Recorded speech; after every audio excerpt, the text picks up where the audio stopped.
4ប្រយោគជាភាសាកូរ៉េដែលបងប្អូនទាំងអស់គ្នាគួរចេះទុកនិយាយនៅពេលដែលអ្នកទាំងអស់គ្នាចង់សួរសុខទុក្ខជាភាសាកូរ៉េប្រយោគសម្រាប់សួរសុខទុក្ខនៅក្នុងភាសាកូរ៉េគឺមានច្រើនមែនទែនតែនៅក្នុងវីដេអូនេះគឺខ្ញុំចែកម្លែកតែ4ប្រយោគទេនៅពេលដែលយើងចង់សួរគេថាតើសុខសប្បាយជាទេជាភាសាកូរ៉េគឺយើងអាចនឹងសួរជាទម្រង់បច្ចុប្បន្នកាលក៏បានហើយយើងសួរជាទម្រង់អតីតកាលក៏បានដែរដូច្នេះតើសុខសប្បាយជាទេជាភាសាកូរ៉េយើងអាចនឹងសួរជាទម្រង់បច្ចុប្បន្នកាលថាឆាល់ជីណេអូ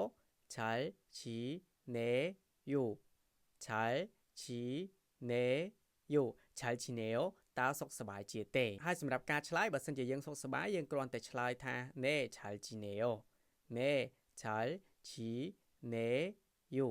ណេឆាល់ជីណេអូហើយបើយើងមិនសូវសុខសប្បាយទេយើងអាចនឹងឆ្លើយថាអានីអូអានីយូទេហើយសម្រាប់ទម្រង់អតីតកាលតើសុខសប្បាយជាទេជាភាសាកូរ៉េយើងអាចនឹងសួរថាឆាល់ជីណេសូយោឆាល់ជីណេសូយូឆាល់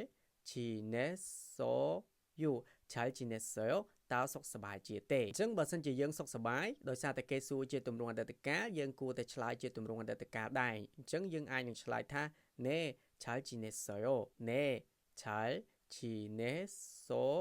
យូហើយបើសិនជាអត់សុខសប្បាយទេយើងគ្រាន់តែឆ្លើយថាអានីអូអានីយូទេហើយមួយទៀតបើសិនជាយើងចង់សួរគេថាតើសុខទុក្ខយ៉ាងម៉េចដែរជាភាសាកូរ៉េគឺយើងអាចនឹងសួរបានពីរទម្រង់ដូចគ្នាជាទម្រង់បច្ចុប្បន្នកាលហើយជាទម្រង់អតីតកាលជាទម្រង់បច្ចុប្បន្នកាលយើងអាចនឹងសួរថាអតុកេជីណេអូអតុកេជីណេយូអតុកេជីណេយូអតុកេជីណេអូតើសុខទុក្ខយ៉ាងម៉េចដែរហើយសម្រាប់ការឆ្លើយគឺវាខុសគ្នាទៅតាមស្ថានភាពរបស់យើងឧទាហរណ៍ថាបច្ចុប្បន្នអញ្ចឹងការរស់នៅរបស់យើងគឺរៀងរវល់បន្តិចអញ្ចឹងគឺយើងអាចនឹងឆ្លើយថាយោជឹមជុំផាប៉ាយោយោជឹមជុំផាប៉ាយោសពថ្ងៃរៀងរវល់បន្តិចហើយជាទម្រង់អតីតកាលតើសុខទុក្ខយ៉ាងម៉េចដែរជាភាសាកូរ៉េយើងអាចនឹងសួរថាអតុកេជីណេសូយោអតុកេជីណេសូយូអតុកេជីណេសូ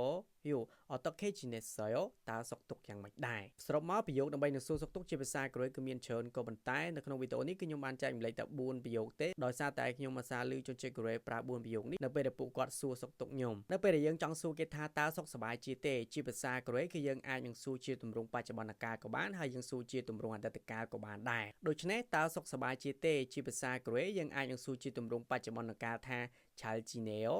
ឆាល់ជីណេយូឆាល់ជីណេយូឆាល់ជីណេអូតើសុខសប្បាយជាទេហើយសម្រាប់ការឆ្លើយបើសិនជាយើងសុខសប្បាយយើងគ្រាន់តែឆ្លើយថាណេឆាល់ជីណេអូណេឆាល់ជីណេយូណេឆាល់ជីណេអូហើយបើយើងមិនសូវសុខសប្បាយទេយើងអាចនឹងឆ្លើយថាអានីអូអានីយូទេហើយសម្រាប់ទម្រង់អតីតកាលតើសុខសប្បាយជាទេជាភាសាកូរ៉េយើងអាចនឹងសួរថាឆាល់ជីណេសូយោ